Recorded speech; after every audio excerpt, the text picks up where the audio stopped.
subthalamus we are going to see with the along with the basal ganglion. The epithalamus, it is mainly concerned with the limbic system. The in the part of the basal ganglia, we should know the what are the different parts like caudate nucleus, lentiform nucleus, and other parts, and we should know the major connections of the basal ganglia. So already we are coming at the end of the neuroanatomy because hardly few lectures are there. The term thalamus, it is derived from the Greek word that means it is an inner chamber or it is a meeting place. Now, if you see the embryological, it is a telencephalon, diencephalon, mesencephalon, metencephalon, and the myencephalon. Today we are going to concentrate only on the diencephalon, which is in between the telencephalon and the mesencephalon. Means what? It is in the core or it is between the brainstem and the cerebrum. So diencephalon, which mainly consists of the thalamus and the hypothalamus. We'll see in detail what are the different parts of the that is a diencephalon. So it has got a dorsal part and a ventral part, which is called as pars dorsalis and pars ventralis. Now these two parts, they are separated by a hypothalamic sulcus. This yellow line, it is if you see this yellow line, it is a hypothalamus sulcus, which is extending from the interventricular foramen to the duct of Salvius, that is the duct of midbrain, which is the cavity. Okay, so it will divide into the dorsal part and the ventral part. Okay, the dorsal part, it mainly consists of the thalamus, and ventral part, it mainly consists of the hypothalamus. So today we are going to only concentrate on the thalamus. Okay, again we'll see a little bit along with that there are different parts are there. So as I said, it is having a thalamus, which is also called as a dorsal thalamus because it's situated on the dorsal aspect. The metathalamus mainly consists of the middle geniculate body and the lateral geniculate body. Epithalamus, which is having made up of the pineal body, okay, which is we have seen there, the pineal body in between the two ends of the posterior end of the thalamus, habenular nuclei, the habenular commissure, posterior commissure, stria medullus thalamus. These will be concerned with the limbic system. So this part again it will be in more detail in the limbic system. The subthalamus, which is also called as a ventral thalamus, subthalamic nucleus, and zona increta. So this mainly part it concerned with the basal ganglion we are studying. The hypothalamus is a separate part, separate lecture we are going to study. Okay, so today we are going to come across that is mainly the thalamus and the metathalamus, and when we are dealing with the basal ganglion, we are coming with the subthalamic nuclei and zona increta. Okay, so thalamus, coming to the thalamus, it is a, as we know, it is a part of diencephalon and it is having four regions, that is a thalamus, hypothalamus, epithalamus, and ventral thalamus. Okay, where it is located, as I said, it is a paired symmetrical structure in the brain. Okay, and it is placed on the top of the brainstem. So it is in the pons midbrain, and above the midbrain you can see that is a cavity of the third ventricle, which is lower anterior part or ventral part is occupied by the hypothalamus, and posterior or dorsal part it is occupied by the thalamus. So it is placed on the brainstem, and it is in the center of the brain. If you see, it is in the core of the center of the brain, and it is symmetrically situated on the east side of the third ventricle. If you see the shape of the this one, the thalamus, it is a walnut. Okay. Now this is the thalamus, we can see, which is a walnut shape and which are placed obliquely. So long axis, it is obliquely placed to the midline about 30 degrees. So if you see the anterior end, which is a narrow, which is also called as the tubercle of the thalamus, which is a, and the posterior end, which is a enlarged, which is called the pulvinar, which is hanging over the superior colliculus. Okay, the anterior end, they are close to each other, and the posterior end, they are away from each other. Okay, and if you see the dimension, the anterior posterior dimension or rostro, that is caudal, that is AP dimension, it is 40 millimeters. Height is about 20 millimeters, and width it is about the 15 millimeters. Okay. If you see the thalamus lies medially in the cerebellum. So if you see the pink structure boundary inside which there is a thalamus. So it we see it is in the mainly in the center of the cerebrum, and it is bounded medially by the there is a cavity which is called as a third ventricle. And if you go laterally, already now you know the internal capsule, and if you go laterally both of there is a lentiform nucleus, okay, and there is a insula, okay, and the claustrum if you go lateralwards, okay. Now, yeah, if you see this now ventrally it continues with the subthalamus. So location wise and relation wise, if you see the middle it is the third ventricle, lateral is the internal capsule, and the basal ganglia, that is a lentiform nucleus we have seen along with the caudate nucleus, and the ventrally it will continues with the thalamus. Subthalamus. What are the external features? We should know what are the presenting parts. It is the anterior end, which is also called as a, which is the narrow, which is called a tubercle of the thalamus. The posterior end, which is expanded, which is called as a pulvinar. Now, here you can see now the surface. It is has a superior surface in the upper part. If you see, it has a superior surface which is covered by the tela choroidea, and laterally it is a stria terminalis. And the inferior surface is related to the subthalamus, and the medial surface it is related to the third ventricle. The lateral surface, as we are saying, it is related to the internal capsule, and yeah. So coming to the before going, that's these are the presenting parts, that is anterior two ends and four surfaces, two ends, anterior end and the posterior end.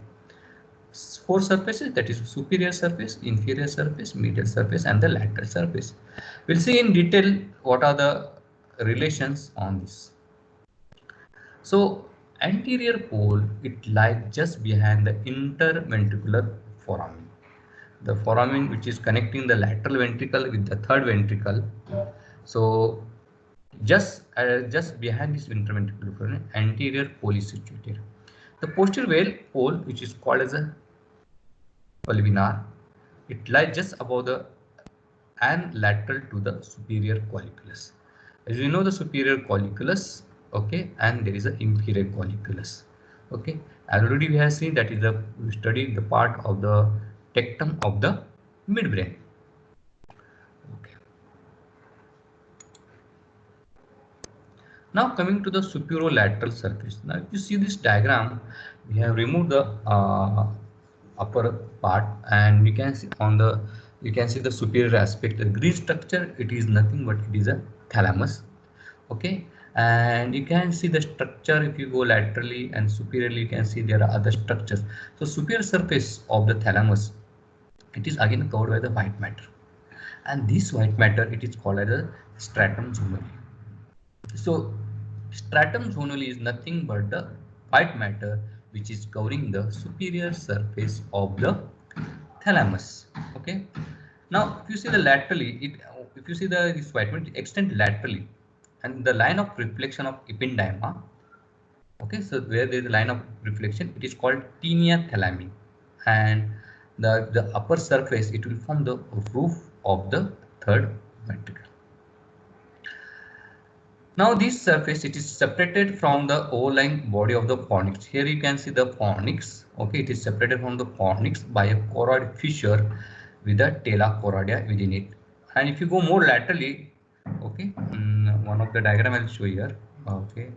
So this is the actually the dissected part, okay. Now if you see this, now if you see as I said, it is a tela choroidea which is overlying the superior surface in the middle part. If you go more laterally, you can see there are three structures: stria terminalis, thalamostriate plane, okay, which is present in between the caudate nucleus and the thalamus, okay. So it is related to the stria terminalis and thalamostriate vein, and the lateral part it will form the floor of the lateral ventricle, okay. So floor of the lateral ventricle is formed by the superior surface. Also it is related to the stria terminalis and thalamostriate vein, which is separate from the caudate nucleus, okay. So these are the relations in the single diagram. It will help to explain the relations of the superior surface. Coming to the medial surface, okay.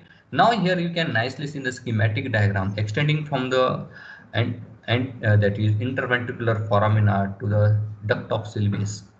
There is a line which divide the thalamus, this lateral ventricle floor of the or middle surface of the third ventricle, which is showing the thalamus and the hypothalamus.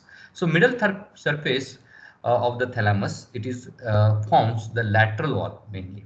Okay, and you can see there is on the thalamus, you can see there is a light color structure which is nothing but interthalamic adhesion. Okay, which connects the two thalamus. Okay, the thalamus, it is continuous with the midbrain. That is which part of the midbrain? If you go behind, it is a tectum and the subthalamus and the anterolateral continuous with the hypothalamus. The inferior surface, if you see here, you can see as you go down, there is a red nucleus. Okay, there are subthalamic nucleus. Okay, just below the thalamus. So inferior surface of the tegmentum, it is related to the hypothalamus anteriorly, and ventrally it is a ventral thalamus posteriorly. So it is separated, the ventral thalamus is separated from the thalamus by a tegmentum of the midbrain, which is related. So this part, which you are going to mainly study in the seen in the basal ganglia connections, it is a zona increta, the subthalamus nucleus. I'll show one diagram. Yeah, see this. So if you see this diagram, you can see there is a subthalamic nuclei, okay, and the substantia nigra, which is in the midbrain. Okay, so substantia nigra and the red nucleus. Okay, so all this again it is related to the inferior surface, and it plays function mainly the function role in the basal ganglia. Lateral surface, okay, laterally as you go, there is an internal capsule. So it is related to the posterior limb of the internal capsule, while the anterior limb, it is if you see there is a caudate nucleus. Okay, so medially the thalamus, it is related to the posterior limb of the anterior capsule. So posterior limb of the internal capsule. Okay. Very important for us. If you see this diagram, one is the coronal section. If you see the coronal section, you can see there is a from above downwards. You can see there is corpus callosum, there is a lateral ventricle, there is head of the caudate nucleus, telachordia, there is third ventricle, thalamus. Go laterally, there is a lentiform nucleus. Go the laterally, it is claustrum. Go downwards, this subthalamic nuclei, the red nucleus, and substantia nigra. Now this thalamus, it is having we know it is a mass of the gray matter. Though it is a mass of the gray matter, it is covered by the white matter, and it is divided into different, you can see the nuclei or different part by a white matter, which is called as internal medullary lamina. As there is internal medullary lamina, which is a Y shape, okay, which will divide into the anterior, medial, and the lateral part. Three parts it will divide. And if you see outside the thalamus, on the lateral aspect, there is another white matter which is called as external medullary lamina. You see in this. Okay. And now it is the schematic diagram for easy understanding. Now it is a Y shape. We have seen that is a white matter internal medullary lamina, which will divide into the anterior. So internally the thalamus is divided by Y matter by internal medullary lamina into anterior, medial, and lateral nuclear group. So you can grossly divide the group of nuclei into the anterior group of nuclei of the thalamus, medial group of nuclei of the thalamus, and the lateral group of the nuclei of the thalamus. So now there are three groups, mainly the anterior, medial, and the lateral. As we go laterally, again the lateral has got two parts, that is the dorsal and the ventral. Remember this, okay? So it will become easy to understand the different nuclear groups.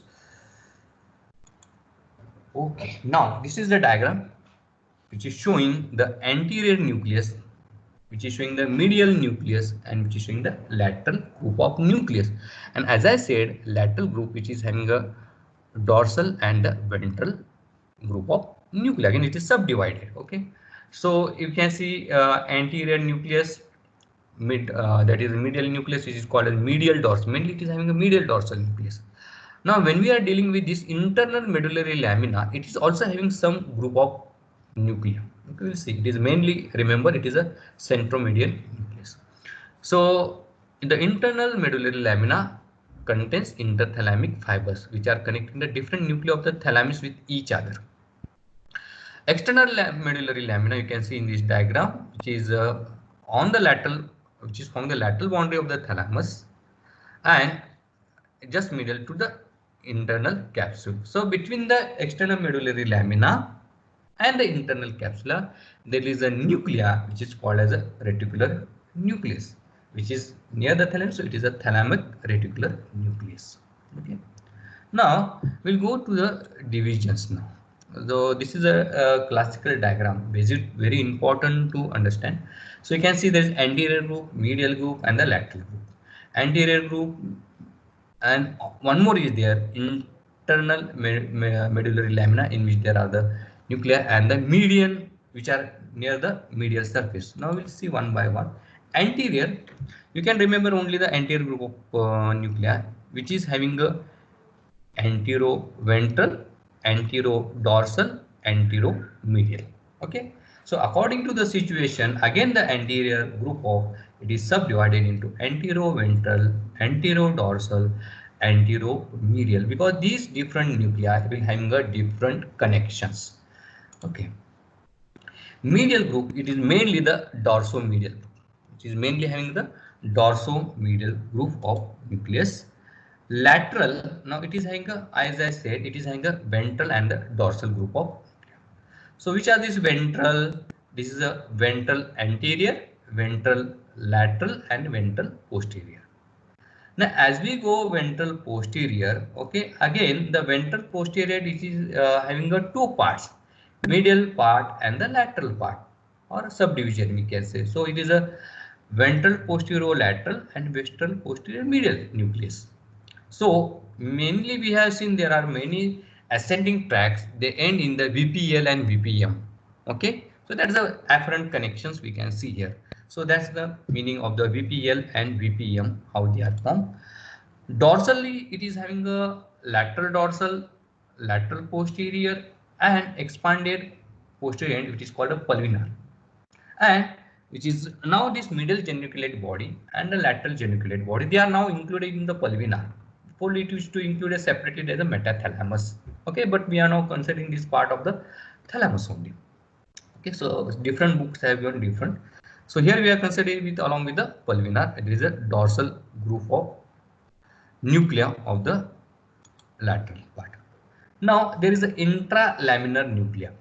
Already see intralaminar, which are and midline nuclei. Okay, so this is very important us to know the different division and subdivision of the thalamus, which is divided by the internal medullary lamina into the anterior, median, and the lateral group. The lateral group again it is subdivided into two parts, the ventral group and the dorsal group.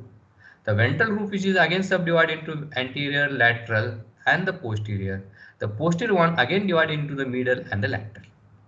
Okay, likewise the dorsal group, again it is of the lateral part, it is divided into lateral dorsal, lateral posterior, pulvinar, and the middle and lateral geniculate body, along with the internal medullary lamina, which is having a intralaminar nuclei. Mainly it is a centromedian nucleus, though I have now written.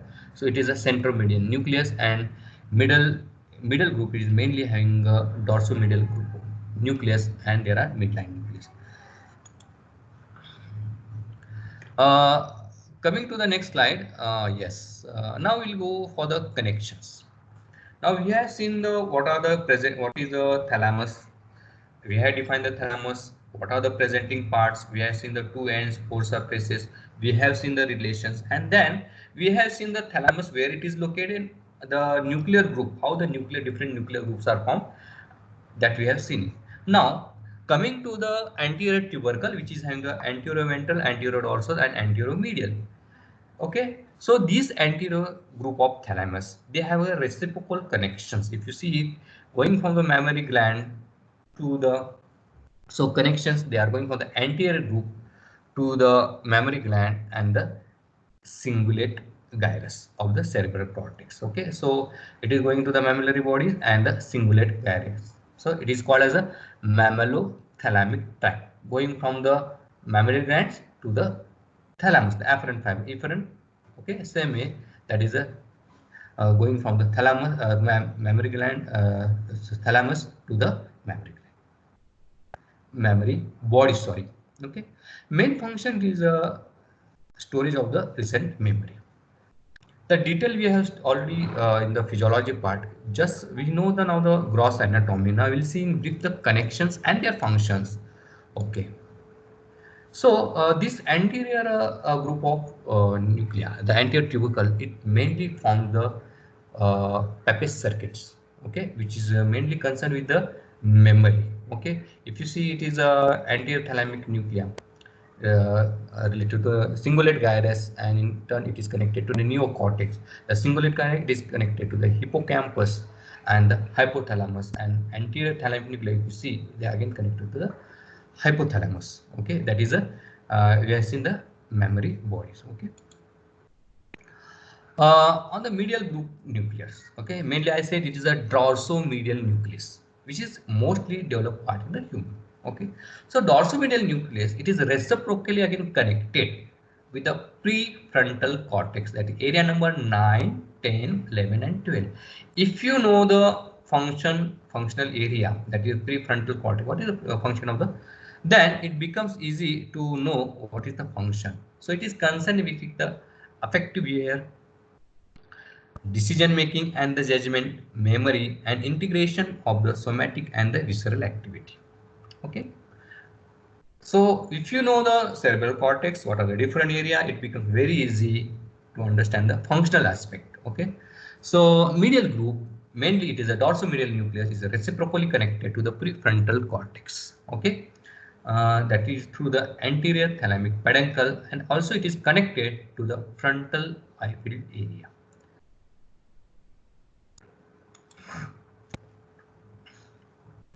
Coming to the lateral group, we'll see in this first the ventral subgroup, and then we'll go for the lateral subgroup. Okay, ventral and the dorsal we have seen. Okay, so first of all, you see the ventral subgroup, which is having a ventral anterior, ventral lateral, ventral posterior, which is having a ventral posterolateral and ventral posterior middle, the VPL and the VPM. All of you should know thoroughly about the what are the afferent and efferent fibers which are there in the ventral group of nuclei. So ventral, it is anterior and ventral lateral. If you see this diagram, Manisha, okay, you can see. So you can see here ventral lateral nucleus. If you see the afferent, they are coming from the globus pallidus, substantia nigra, and deep cerebral nuclei. Okay, so these are the afferent. If you see this line diagram, and they are connected to the area number 4, premotor area and supplementary motor area. Now, same thing I have written here. Okay, that is deep cerebral nucleus, globus pallidus, that is, and substantia nigra. So these are the afferent fibers, the efferent fibers. They are going to the area number 4, premotor area and supplementary motor area.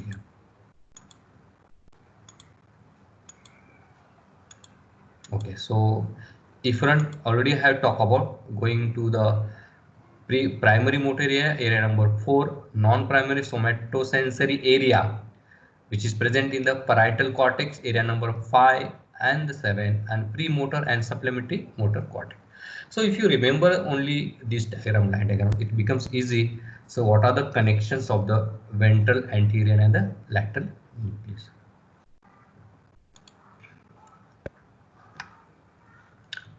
Okay, now coming to the posteromedial and the posterolateral, very important for us. So if you see the ascending tract, that is a middle lemniscus, spinothalamic tract, there is a trigeminal lemniscus. Okay, so these are going to terminate. If you see the ventral posterior nucleus, it is made of two parts, that is ventral posteromedial nucleus, and mainly it receives the trigeminal lemniscus and the test fibers. Okay, it is by the, while VPL, that is the ventral posterolateral nucleus, it receives middle lemniscus and the spinothalamic tract. Now here if you know what is the function of trigeminal lemniscus, test fiber, yes, it will carry the gustatory fibers, test fibers. middle lemniscus and the spinothalamic lemniscus. So afferent, it is from the, so here I have seen the middle and both the lateral parts. Okay. Afferent, it is from the deep cerebellar nuclei and receives the input from the primary somatosensory area. Mainly the afferents, they are trigeminal lemniscus and the test fibers. You see this trigeminal lemniscus, that is a trigeminothalamic tract, here it is written, and it will relay into the somatosensory area, area number 312. For VPL, it is mainly medial lemniscus and spinothalamic tract. Again, it is going to relay into the somatosensory area number 312. Okay.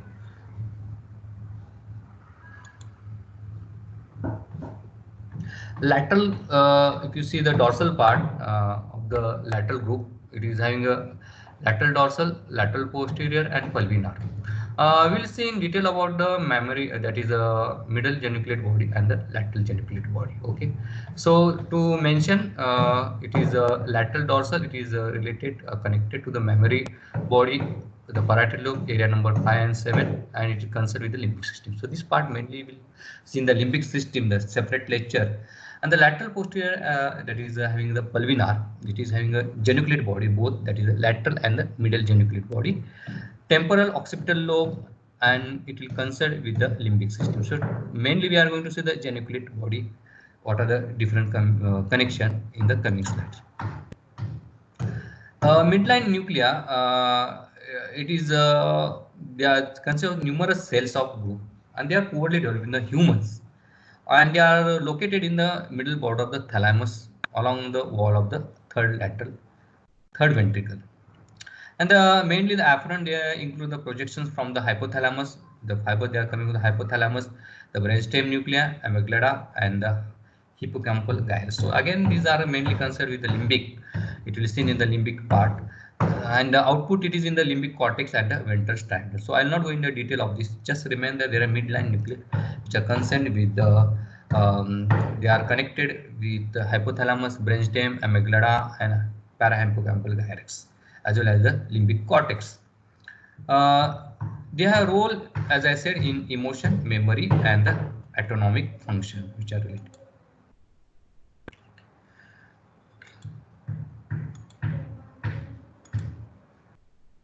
Okay. So intralaminar, that is in the present internal medullary lamina, it is a center, mainly it is centromedian, and if you remember, you can remember parafascicular nuclei. Okay, so these are the nuclei, again they are connecting the nuclei of the thalamus. Okay, the rostral group is having a paracentral, centrolateral, and the centromedian nucleus. Here you remember mainly the centromedian nucleus. It is a main nucleus which is present in the intralaminar nuclei. The afferent mainly they are coming from the reticular formation from the brainstem, and efferent they are going to the other thalamic nucleus. Okay, as well as it is going to the striatum.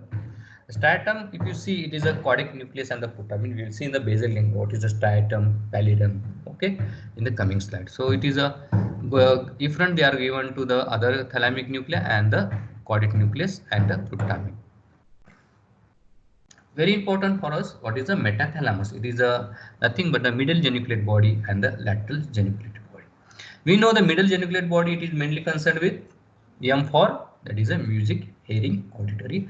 Lateral geniculate body, it is light, mainly concerned with the visual function.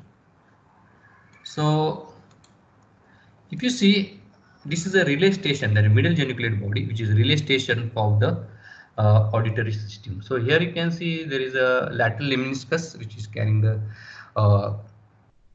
auditory fibers. Okay, so it will receive the fiber from the lateral lemniscus, maybe directly, okay, middle geniculate body, or it may synapse from the inferior colliculus. Okay, so from the inferior colliculus, the fibers will relay into the middle geniculate body, or directly the fibers from the lateral lemniscus, they relay, instead of going to the inferior colliculus, they go to the middle geniculate body. The difference, okay, it will form the auditory radiations.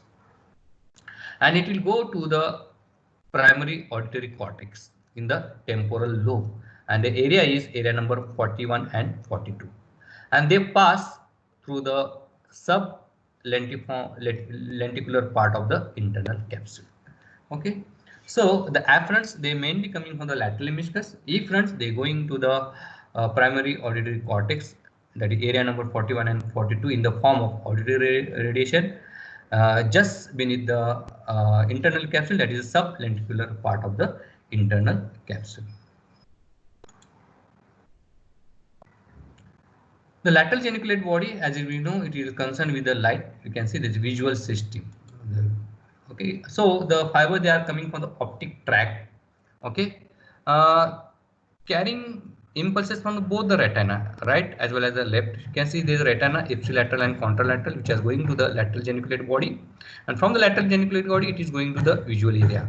Okay, also superior colliculus, okay, raphe nucleus, and other area of the pons and medulla that we are not going to in detail, but remember here mainly from the retina of the both the side to the lateral geniculate body, and from the lateral geniculate body, the efferents, they will go as a optic radiation, just that is from the retrolenticular part of the internal capsule to the primary visual cortex, area number 70. Okay, so these are the afferents and the efferent for the lateral and the middle geniculate body. Both together they form the metathalamus, okay, which is a part of the diencephalon.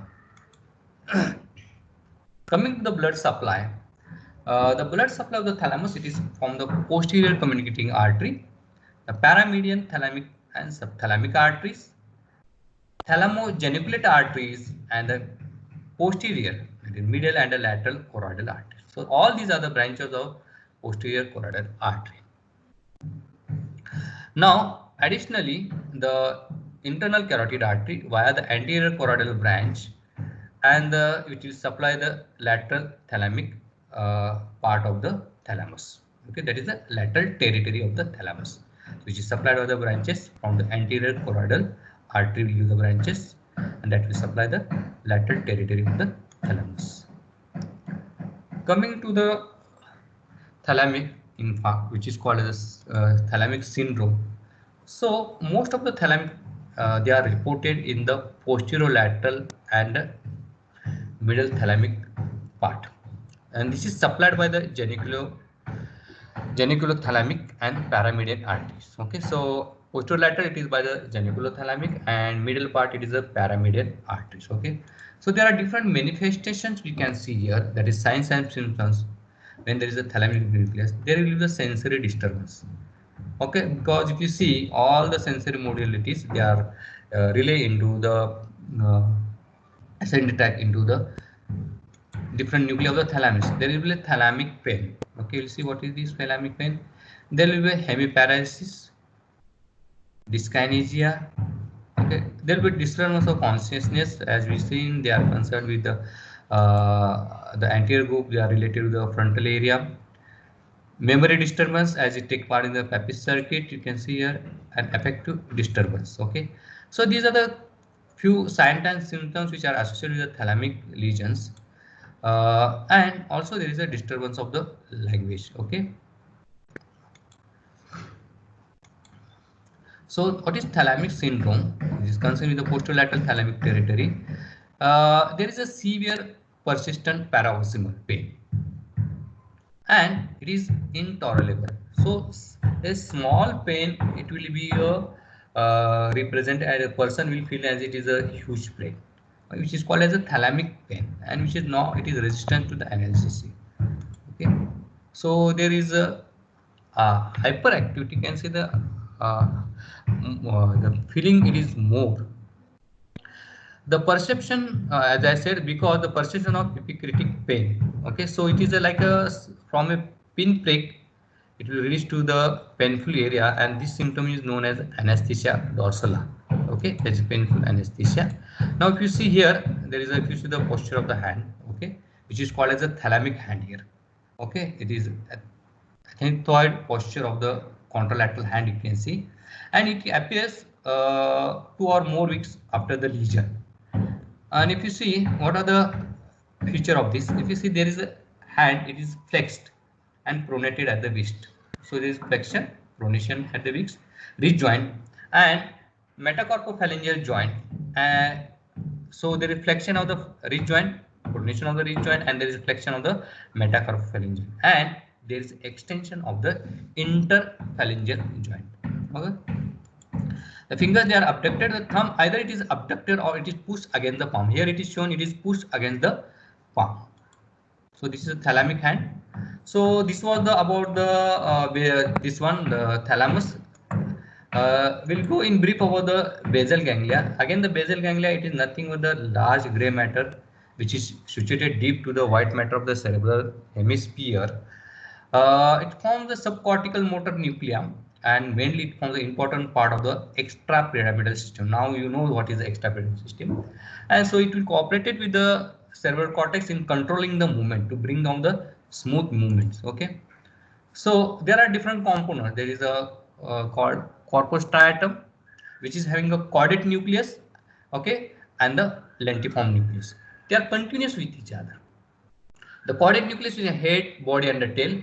Okay, the lentiform nucleus, okay, it is having the two parts. So putamen, which is having the two parts, lentiform nucleus, okay, and the globus pallidus. This lentiform nucleus, which is having a putamen and the globus pallidus, the two parts. So corpus striatum constitutes of the caudate nucleus and the lentiform nucleus. Amygdaloid nucleus, it is structurally and functionally, it is a different. It is functionally, it is a part of the limbic system. So we are not going to see here. Detail will is in the limbic system. And there is a claustrum. So there are subthalamic nuclei, which are substantia nigra, and they are functionally related with the basal ganglia. Already this part we have seen in the brainstem, that is midbrain. Okay. Now there are phylogenetic group. What is a neostriatum? And the neostriatum is nothing, as I said. Now, if you see, there is a caudate nucleus and the lentiform nucleus, which form the corpus striatum, while the lentiform nucleus, which is having the outer putamen and inner globus pallidus. Now, neo means new, okay. Neostriatum in short form, shortly we call as a striatum. When I say the striatum, it is the caudate nucleus and the putamen, which are structurally and functionally the same, which form the major afferent fibers. The paleostriatum, which we shortly call as a pallidum, and globus pallidus, which is mainly the efferent fibers, they are passive. Okay, so here it is a diagram which is shown.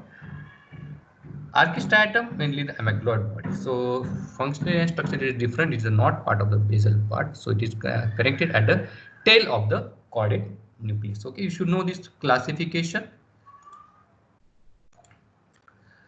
Coming to the caudate nucleus, if you see, it is a C shape, and if you see, it is related throughout the extent of the lateral ventricle. So it has a head, body, and the tail. At tail, it is connected or related with the amygdaloid body, and it is a C shape, and it is related throughout the lateral ventricle. Okay. Now, middle surface, it is covered by ependyma, and inferiorly it is related to the putamen. Okay. Laterally, it is connected. If you see here, it is related to the internal capsule. So caudate nucleus, if you see the head, it is related to the anterior limb, laterally to the anterior limb of the internal capsule. Inferiorly, it is the putamen, and middle, it is the ependyma of the ventricle. Here it is seen, you can see the head nucleus, the anterior limb. Okay. Now, lentiform nucleus, you can see it is a biconvex lens of a gray matter. It is more, you can see conical shape on the middle aspect and concave, more concave on the lateral aspect, which is related to the claustrum, separated by the external capsules. Okay. Now, if you see relation, it is related above the corona radiata, the projecting fibers which are coming from the internal capsule, medially internal capsule, anterior limb, genu, and the posterior limb, and laterally it is separated from the gray matter, that is called claustrum, by a white matter which is called as an external capsule. This is very simple if you remember this diagram, both for the thalamus and the basal ganglion and for the internal capsule. So this diagram is very important for you for all these structures. Okay, relation very easy to read. Inferiorly, it is groove for the anterior commissure. So inferiorly, If you see the lentiform nucleus, okay, connect to the caudate nucleus by, and you give the striated appearance, which is passing through the anterior limb of the internal capsule. What are the parts? Lentiform nucleus. It is a putamen, which is a dark part, which is the lateral part, and globus pallidus, which is a large part. So putamen, which is the dark, which is a cellular, well nourished, and it is finely myelinated fibers. While this, it is having large diameter nerve fibers, and also it is a highly myelinated. Okay, so two parts, putamen and the globus pallidus. The putamen along with the caudate nucleus, it is formed the striatum, globus pallidus, it will form the pallidium.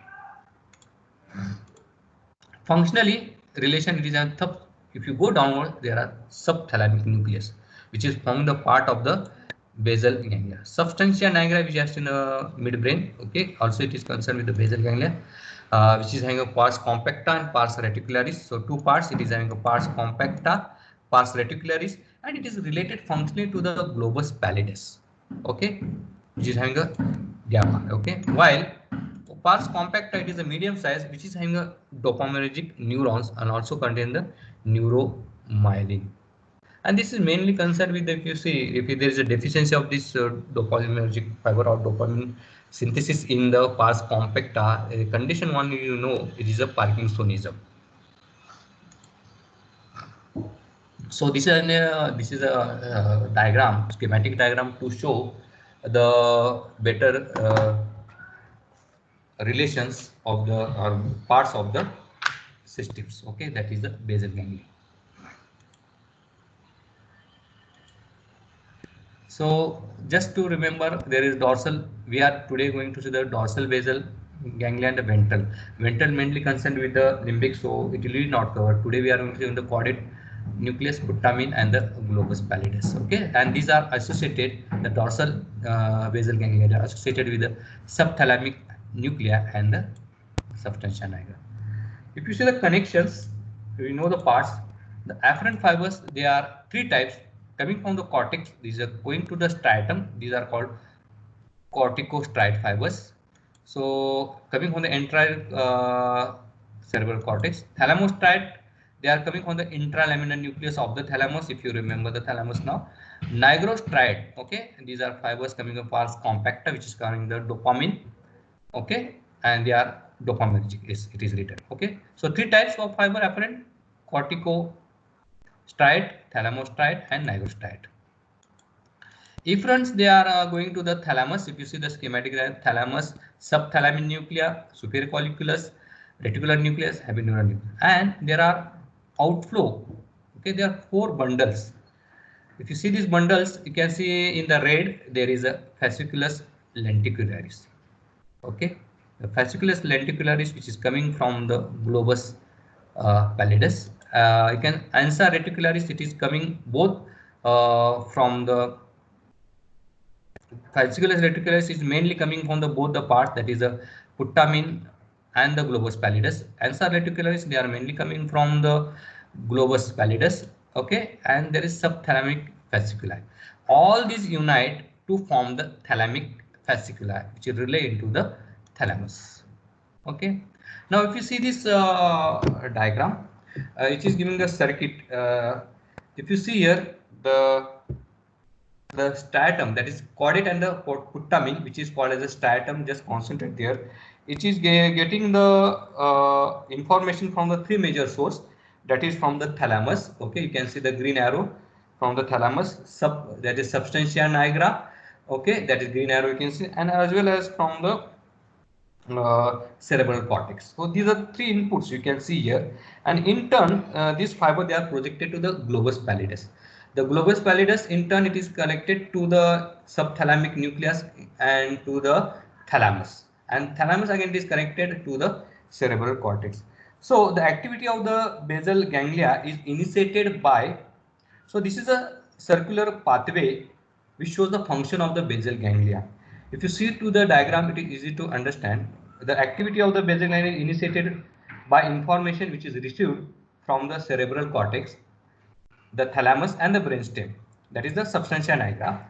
The outflow, it will go from the basal ganglia. It is channelized through the globus pallidus, okay, and which will influence the motor activity of the cerebral cortex. You can see it is to the thalamus. It will motor act to the cerebral cortex. The motor cortex, then it will control the motor activity through the corticospinal and corticonuclear fiber. The yellow structure you can see there is spinal cord is written, and thus the basal ganglia can control the motor, that is a muscular movements, by influencing the cerebral cortex rather than through the direct descending pathway to the brainstem and the spinal cord. Okay, so this is the circuit which is showing the how it controls. Okay, uh, so coming to the function, it helps in the planning and programming the voluntary movement. So it will decrease the muscle tone and it will inhibit unwanted muscular activity. That will help to regulation of the muscle tone and it will help in the performing the smooth voluntary movements.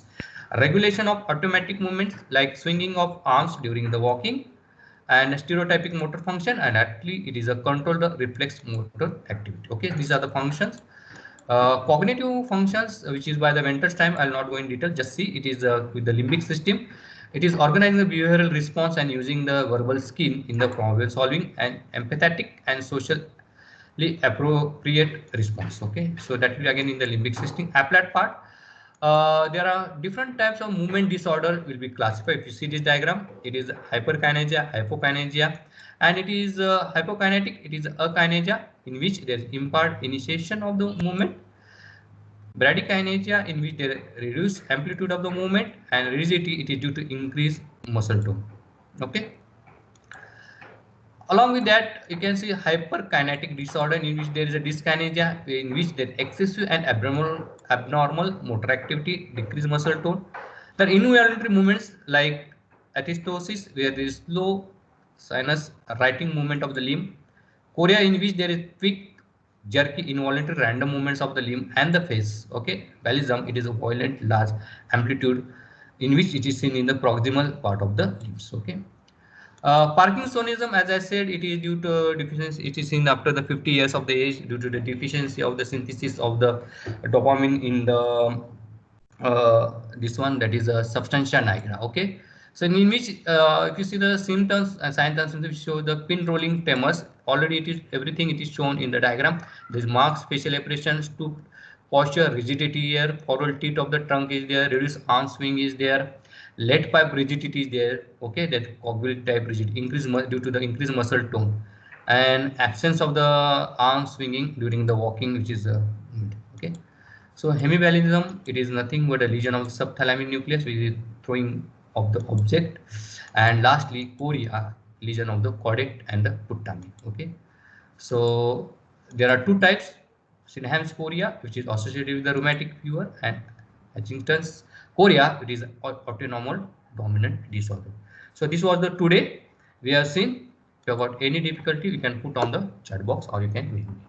Thank you.